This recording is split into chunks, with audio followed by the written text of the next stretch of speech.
ഏവർക്കും ലേൺസിയോയുടെ മറ്റൊരു ക്ലാസ്സിലേക്ക് സ്വാഗതം. നമ്മൾ ഇനി അടുത്തതായിട്ട് 25 പ്രധാന കറണ്ട് അഫയേഴ്സ് ചോദ്യോത്തരങ്ങളാണ് നോക്കുന്നത്. നമുക്ക് ക്ലാസ്സിലേക്ക് കടക്കാം. പഹൽഗാം ഭീകരാക്രമണം നടന്നത് 2025 ഏപ്രിൽ 22-നാണ്. എന്നാണ് പഹൽഗാം ഭീകരാക്രമണം നടന്നത്? 2025 ഏപ്രിൽ 22-നാണ് പഹൽഗാം ഭീകരാക്രമണം നടന്നത്. ഓപ്പറേഷൻ സിന്ദൂർ നടന്നതെന്നാണ്? 2025 മെയ് 7-നാണ്. അപ്പം പഹൽഗാം ഭീകരാക്രമണം നടന്നത് 2025 ഏപ്രിൽ 22-നാണെങ്കിൽ ഓപ്പറേഷൻ സിന്ദൂരിലൂടെ നമ്മൾ മറുപടി കൊടുത്തതെന്നാണ്? 2025 മെയ് 7-നാണ്. ഓപ്പറേഷൻ സിന്ദൂരിനെ കുറിച്ച് വിശദീകരിക്കാൻ ഇന്ത്യ വിദേശത്തേക്ക് അയച്ച സർവകക്ഷി സംഘങ്ങൾ, അതായത് 59 സംഘങ്ങളെ അയച്ചിരുന്നു. ഇവർ സന്ദർശിച്ചത് എത്ര രാജ്യങ്ങളാണെന്ന് ചോദിച്ചാൽ 33 രാജ്യങ്ങളാണ് ഇവർ സന്ദർശിച്ചത്. അപ്പം ഓപ്പറേഷൻ സിന്ദൂരിനെ കുറിച്ച് വിശദീകരിക്കാൻ ഇന്ത്യ വിദേശത്തേക്ക് അയച്ച സർവകക്ഷി സംഘങ്ങൾ എത്ര പേരുണ്ടായിരുന്നു? 59 പേരുണ്ടായിരുന്നു. അവർ സന്ദർശിച്ച രാജ്യങ്ങളുടെ എണ്ണം ചോദിച്ചാൽ 33 രാജ്യങ്ങളിലാണ് അവർ സന്ദർശിച്ചത്. അപ്പോൾ പഹൽഗാം ഭീകരാക്രമണം നടന്നതെന്നാണ്? 2025 ഏപ്രിൽ 22-നാണ്. എന്നാണ് 2025 ഏപ്രിൽ 22-നാണ് പഹൽഗാം ഭീകരാക്രമണം നടന്നത്. നമ്മൾ തിരിച്ചടിച്ച ഓപ്പറേഷൻ സിന്ദൂർ എന്നായിരുന്നു? 2025 മെയ് 7-നാണ്. ഈ ഡേറ്റുകളൊക്കെ ഒന്ന് ഓർത്ത് വെക്കുക. പഹൽഗാം ഭീകരാക്രമണം എന്നായിരുന്നു? 2025 ഏപ്രിൽ 22-നാണെങ്കിൽ ഓപ്പറേഷൻ സിന്ദൂർ എന്നായിരുന്നു? 2025 മെയ് 7-നായിരുന്നു. ഓപ്പറേഷൻ സിന്ദൂരിനെ കുറിച്ച് വിശദീകരിക്കാൻ ഇന്ത്യ വിദേശത്തേക്ക് അയച്ച സർവകക്ഷി സംഘങ്ങൾ 59 അംഗങ്ങളുള്ള ഈ സർവകക്ഷി സംഘങ്ങൾ സന്ദർശിച്ച രാജ്യങ്ങൾ എത്ര എണ്ണമായിരുന്നു? 33 രാജ്യങ്ങളായിരുന്നു സന്ദർശിച്ചത്. 2025 ലോക പരിസ്ഥിതി ദിനത്തോടനുബന്ധിച്ച് വന്ദേ ഗംഗ ജല സംരക്ഷണ ക്യാമ്പയിൻ ആരംഭിച്ചത് രാജസ്ഥാനിലാണ്. എന്താണ്? 2025 ലോക പരിസ്ഥിതി ദിനത്തോടനുബന്ധിച്ച് വന്ദേ ഗംഗ ജല സംരക്ഷണ ക്യാമ്പയിൻ ആരംഭിച്ചത് എവിടെയാണ്? രാജസ്ഥാനിലാണ്.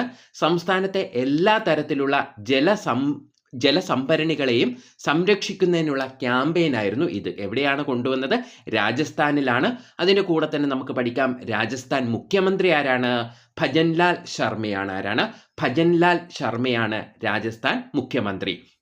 അപ്പം 2025 ലോക പരിസ്ഥിതി ദിനത്തോടനുബന്ധിച്ച് വന്ദേ ഗംഗ ജല സംരക്ഷണ ക്യാമ്പയിൻ ആരംഭിച്ചത് എവിടെയാണ്? രാജസ്ഥാനിലാണ്. സംസ്ഥാനത്തെ എല്ലാ തരത്തിലുള്ള ജലസംഭരണികളെയും സംരക്ഷിക്കുന്നതിനുള്ള ക്യാമ്പയിനാണിത്. രാജസ്ഥാൻ മുഖ്യമന്ത്രി ആരാണ്? ഭജൻലാൽ ശർമ്മയാണ്. ആരാണ് രാജസ്ഥാൻ മുഖ്യമന്ത്രി? ഭജൻലാൽ ശർമ്മയാണ്. രാജ്യത്തെ ജനസംഖ്യയെക്കുറിച്ചുള്ള സമഗ്ര വിവരശേഖരണം ലക്ഷ്യമിടുന്ന സെൻസസ് നടത്താൻ തീരുമാനിച്ചിരിക്കുന്നത് 2027 മാർച്ച് 1 മുതലാണ്. എന്താണ്? രാജ്യത്തെ ജനസംഖ്യയെക്കുറിച്ചുള്ള സമഗ്ര വിവരശേഖരണം ലക്ഷ്യമിടുന്ന സെൻസസ് നടത്താൻ തീരുമാനിച്ചിരിക്കുന്നത് 2027 മാർച്ച് 1 മുതലാണ്. മഞ്ഞുവീഴ്ചയുള്ള പ്രദേശങ്ങളായ ജമ്മു കാശ്മീർ, ലഡാക്ക്, ഹിമാചൽ പ്രദേശ്, ഉത്തരാഖണ്ഡ് പ്രദേശങ്ങളിൽ 2026 ഒക്ടോബർ 1 ആരംഭിക്കും. അപ്പം രാജ്യത്തെ ജനസംഖ്യയെക്കുറിച്ചുള്ള സമഗ്ര വിവര ശേഖരണം ലക്ഷ്യമിടുന്ന സെൻസസ് നടത്താൻ തീരുമാനിച്ചിരിക്കുന്നത് എന്നാണ്? 2027 മാർച്ച് 1 മുതലാണ്. മഞ്ഞുവീഴ്ചയുള്ള പ്രദേശങ്ങളായ ജമ്മു കാശ്മീർ, ലഡാക്ക്, ഹിമാചൽ പ്രദേശ്, ഉത്തരാഖണ്ഡ് പ്രദേശങ്ങളിൽ 2026 ഒക്ടോബർ 1 ആരംഭിക്കും. 2011 അവസാനമായി സെൻസസ് നടന്നത്. അവസാനമായി നമ്മുടെ രാജ്യത്ത് സെൻസസ് നടന്നത് എന്നാണ്? 2011. 2025 ബ്രിക്സ് ഉച്ചകോടി വേദി ഏതാണ്? റിയോ ഡി ജനീറോയാണ്. ബ്രസീലിലെ റിയോ ഡി ജനീറോയാണ് 2025 ബ്രിക്സ് ഉച്ചകോടി വേദി. അപ്പം 2011 അവസാനമായി നമ്മുടെ രാജ്യത്ത് സെൻസസ് നടന്നത്.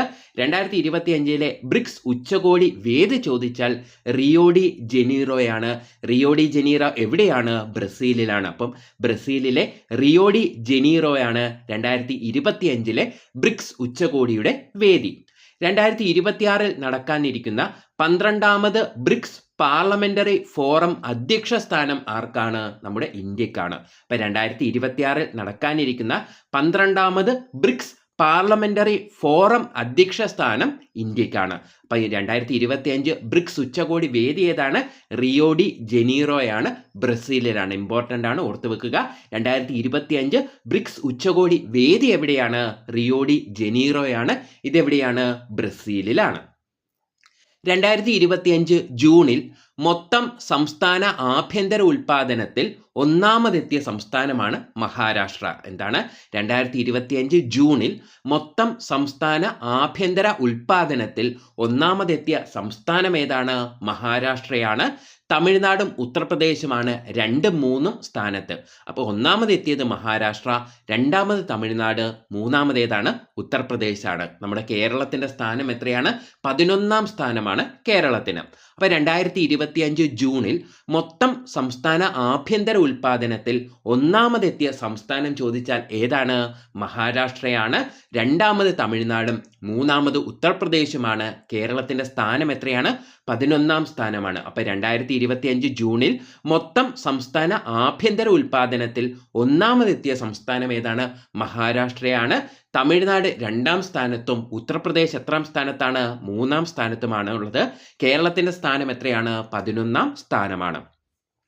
2025 ജൂൺ പ്രകാരം RBI റിപ്പോ നിരക്ക് എത്രയാണ്? 5.5%. അതായത് റിസർവ് ബാങ്കിന്റെ റിപ്പോ നിരക്ക് എത്രയാണ്? 5.5%.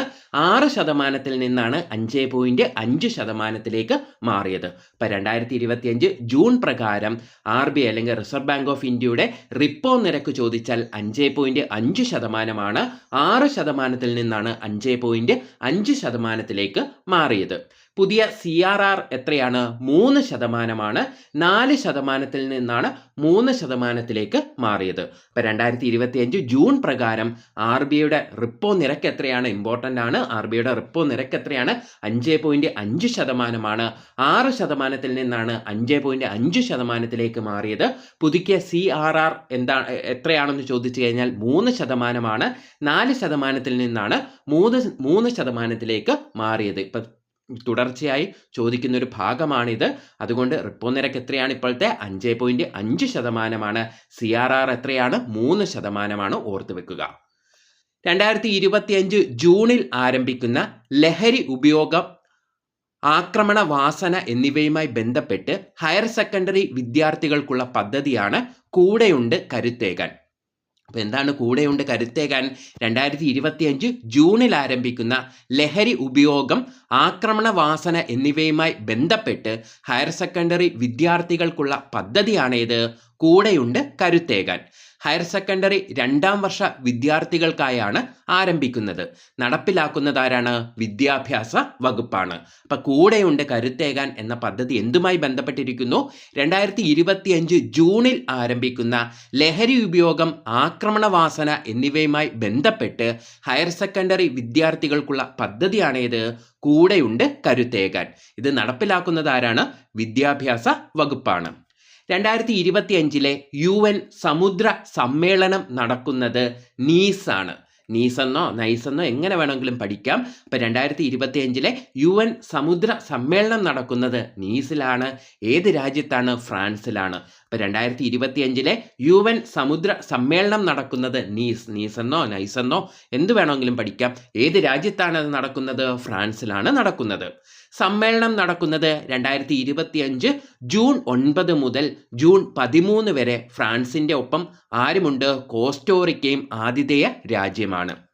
അപ്പോൾ 2025 UN സമുദ്ര സമ്മേളനം നടക്കുന്നത് നീസിലാണ് അല്ലെങ്കിൽ നൈസിലാണ്. രാജ്യം ഏതാണ്? ഫ്രാൻസ് ആണ്. സമ്മേളനം നടന്നത് എന്ന് മുതൽ എന്ന് വരെയായിരുന്നു? 2025 ജൂൺ 9 മുതൽ ജൂൺ 13 വരെയാണ്. ഫ്രാൻസിനോടൊപ്പം ആരും ആതിഥേയം വഹിച്ചു? കോസ്റ്റോറിക്കയും ആതിഥേയം വഹിച്ചു. അപ്പോൾ അതും കൂടി ഒന്ന് ഓർത്ത് വെക്കുക. 2025 UN സമുദ്ര സമ്മേളനം നടന്നത് എവിടെയാണ്? നീസിലാണ്. നീസ് എവിടെയാണ്? ഫ്രാൻസിലാണ്. അതിനോടൊപ്പം ആതിഥേയ രാജ്യമായി ഫ്രാൻസിനോടൊപ്പം ആതിഥേയ രാജ്യമായത് ഏത് രാജ്യമായിരുന്നു? കോസ്റ്റോറിക്കയും ആയിരുന്നു. 2025 ജൂണിലെ United Nations population fund 2025 report പ്രകാരം ലോകത്തിലെ ഏറ്റവും ജനസംഖ്യയുള്ള രാജ്യം ഏതാണ്? ഇന്ത്യയാണ്. നമുക്കിപ്പോൾ അറിയാം ഈ ലോകത്തെ ഏറ്റവും ജനസംഖ്യയുള്ള രാജ്യം ഏതാണ്? ഇന്ത്യയാണ്. ഇന്ത്യയിൽ 146 കോടി ജനങ്ങളാണുള്ളത്. ഇപ്പോൾ ഇന്ത്യയിൽ എത്ര കോടി ജനങ്ങളാണുള്ളത്? 146 കോടി ജനങ്ങളാണുള്ളത്. നമുക്കറിയാം ചൈനയെ മറികടന്നാണ് നമ്മൾ 1-ാം സ്ഥാനത്ത് എത്തിയത്. അതുകൊണ്ട് തന്നെ 2-ാം സ്ഥാനം ആർക്കായിരിക്കും? ചൈനയ്ക്കാണ്. ചൈനയിൽ 141 കോടി ജനസംഖ്യയാണ് ഉള്ളത്. അപ്പം 2025 റിപ്പോർട്ട് പ്രകാരം ലോകത്തെ ഏറ്റവും കൂടുതൽ ജനസംഖ്യയുള്ള രാജ്യം ഏതാണ്? നമ്മുടെ ഇന്ത്യയാണ്. ഇന്ത്യയിലെ ജനസംഖ്യ ചോദിച്ചാൽ 146 കോടിയാണ്. 2-ാം സ്ഥാനം ചൈനയ്ക്കാണ്. എത്ര കോടിയാണ്? 141 കോടിയാണ്. ഇന്ത്യയിൽ അവസാനമായി സെൻസസ് നടന്നത് എന്നായിരുന്നു? 2011 ഇതൊക്കെ നമ്മൾ പഠിച്ചതാണ്. ഇന്ത്യയിൽ അവസാനമായി സെൻസസ് നടന്നതെന്നാണ് 2011 2025 ലോക ബാലവേല വിരുദ്ധ ദിനത്തിൻ്റെ പ്രമേയം. 2025 ലോക ബാലവേല വിരുദ്ധ ദിനത്തിൻ്റെ പ്രമേയം എന്തായിരുന്നു? പുരോഗതി വ്യക്തമാണ്, പക്ഷെ ഇനിയും ചെയ്യാനുണ്ട്, ശ്രമങ്ങൾ വേഗത്തിലാക്കാം. അപ്പോൾ എന്താണ് 2025 ലോക ബാലവേല വിരുദ്ധ ദിനത്തിൻ്റെ പ്രമേയം? പുരോഗതി വ്യക്തമാണ്, പക്ഷെ ഇനിയും ചെയ്യാനുണ്ട്, ശ്രമങ്ങൾ വേഗത്തിലാക്കാം. ലോക ബാലവേല വിരുദ്ധ ദിനം എന്നാണ്? ജൂൺ 12 എന്നാണ്. ജൂൺ 12 ലോക ബാലവേല വിരുദ്ധ ദിനം. ഇന്റർനാഷണൽ ലേബർ ഓർഗനൈസേഷൻ 2002 ലോക ബാലവേല ദിനം സ്ഥാപിച്ചു. അപ്പോൾ 2002 മുതലാണ് ലോക ബാലവേല ദിനം ആചരിച്ചു തുടങ്ങിയത്. ആരാണ് ഇത് കൊണ്ടുവന്നത്? ഇന്റർനാഷണൽ ലേബർ ഓർഗനൈസേഷൻ ILO ആണ് ഇത് കൊണ്ടുവന്നത്. അപ്പോൾ 2025 ലോക ബാലവേല വിരുദ്ധ ദിനത്തിൻ്റെ പ്രമേയം എന്തായിരുന്നു? പുരോഗതി വ്യക്തമാണ്, പക്ഷെ ഇനിയും ചെയ്യാനുണ്ട്, ശ്രമങ്ങൾ വേഗത്തിലാക്കാം. ലോക ബാലവേല വിരുദ്ധ ദിനം എന്നാണ്? ജൂൺ 12 ഇന്റർനാഷണൽ ലേബർ ഓർഗനൈസേഷൻ അല്ലെങ്കിൽ ILO 2002 ലോക ബാലവേല ദിനം സ്ഥാപിച്ചു. 2025 ജൂണിൽ 5300 വർഷം പഴക്കമുള്ള ഹാരപ്പൻ വാസസ്ഥലം കണ്ടെത്തിയത് ഗുജറാത്തിലെ കച്ചിലാണ്. അപ്പോൾ അത് ഇമ്പോർട്ടൻ്റ് ആണ്. 2025 ജൂണിൽ 5300 വർഷം പഴക്കമുള്ള ഹാരപ്പൻ വാസസ്ഥലം കണ്ടെത്തിയത് എവിടെയാണ്? ഗുജറാത്തിലെ കച്ചിലാണ്. കണ്ടെത്തിയത് കേരള സർവകലാശാല ഗവേഷകരാണ്. മനുഷ്യൻ്റെ അസ്ഥിയുടെ അവശിഷ്ടങ്ങൾ, പാത്രങ്ങൾ, ശംഖുകളുടെ ഭാഗങ്ങൾ എന്നിവ കണ്ടെടുത്തിട്ടുണ്ട്. അപ്പം എന്തൊക്കെയാണ് അവിടെ കിട്ടിയിട്ടുള്ളത്? മനുഷ്യൻ്റെ അസ്ഥിയുടെ അവശിഷ്ടങ്ങൾ, പാത്രങ്ങൾ, ശംഖുകളുടെ ഭാഗങ്ങൾ എന്നിവ കണ്ടെത്തിയിട്ടുണ്ട്. ഇപ്പം 2025 ജൂണിൽ 5300 വർഷം പഴക്കമുള്ള ഹാരപ്പൻ വാസസ്ഥലം കണ്ടെത്തിയത് എവിടെയാണ്? ഗുജറാത്തിലെ കച്ചിലാണ്. കണ്ടെത്തിയത് കേരള സർവകലാശാല ഗവേഷകരാണ്. മനുഷ്യൻ്റെ അസ്ഥിയുടെ അവശിഷ്ടങ്ങളും പാത്രങ്ങൾ, ശംഖുകളുടെ ഭാഗങ്ങൾ എന്നിവ കണ്ടെടുത്തിട്ടുണ്ട്. അപ്പം നമ്മുടെ ക്ലാസ്സുകൾ ജോയിൻ ചെയ്യാൻ ആഗ്രഹിക്കുന്നവർ, നമ്മുടെ ക്ലാസ്സുകളിലൊക്കെ ജോയിൻ ചെയ്യാൻ ആഗ്രഹിക്കുന്നവർ തന്നിരിക്കുന്ന നമ്പറിലേക്ക് ജോയിൻ എന്നൊന്ന് മെസ്സേജ് അയച്ചാൽ മതി. നമ്മൾ ഏതൊക്കെ ക്ലാസ്സുകളാണ് കൊടുക്കുന്നത്? ഒരു വർഷത്തെ LP UP ക്ലാസ്സുകൾക്ക് ആകെ ഫീസ് നമ്മൾ വാങ്ങുന്നത് 2000 രൂപ മാത്രമാണ്. ഒരു വർഷത്തേക്ക് ആകെ ഫീസ് വാങ്ങുന്നത് 2000 രൂപ മാത്രമാണ്. അതുപോലെ തന്നെ തിരുവിതാംകൂർ ദേവസ്വം ബോർഡ് LDC ക്ലാസ്സുകൾക്ക് പരീക്ഷ വരെ ഫീസ് 650 രൂപ മാത്രമേ നമ്മൾ വാങ്ങുന്നുള്ളൂ. അപ്പം ആകെ നമ്മൾ വാങ്ങുന്നത് തിരുവിതാംകൂർ ദേവസ്വം ബോർഡ് LDC പരീക്ഷകൾക്ക് പരീക്ഷ വരെ ആകെ വാങ്ങുന്ന ഫീസ് എത്ര മാത്രമാണ്? 650 രൂപ മാത്രമാണ്. അതുപോലെ തന്നെ VFA, company board LGS, Bevco LDC എന്നിവയുടെ 6 മാസത്തെ ക്ലാസ്സുകൾക്ക് ആകെ ഫീസ് നമ്മൾ 700 രൂപ മാത്രമാണ് വാങ്ങുന്നത്. മന്ത്ലി ഫീസ് ഒന്നും തന്നെ ഇതിനൊന്നുമില്ല. അപ്പോൾ ആകെയുള്ള ഫീസുകളാണ് ഈ പറഞ്ഞിരിക്കുന്നത്. അതുകൊണ്ട് തന്നെ ക്ലാസ്സിൽ ജോയിൻ ചെയ്യാൻ ആഗ്രഹിക്കുന്നവർ തന്നിരിക്കുന്ന നമ്പറിലേക്ക് ജോയിൻ എന്ന് വാട്സാപ്പ് മെസ്സേജ് അയച്ചാൽ മതി.